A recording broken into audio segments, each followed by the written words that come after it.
शुक्रिया अदा करते हैं जो हमारे लिए बन गए। 2022 में आए सैलाब में जिला सोबतपुर के हजारों खानदान बेघर हो गए थे। मुतासरीन बेयार मददगार जिंदगी गुजारने पर मजबूर थे। सख्त सर्दी और गर्मी में भी कोई पूछने वाला नहीं था।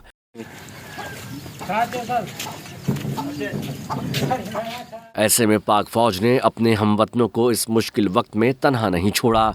जिले के मुख्तलिफ देहातों में पहले मरहले में 200 कमरे बनाने के लिए काम शुरू कर दिया है।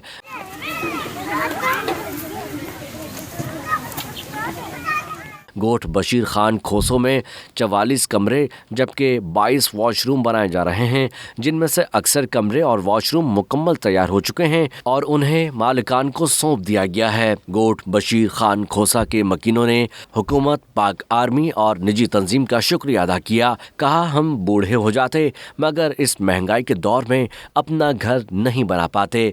ये घर हमारे लिए किसी नेमत से कम नहीं।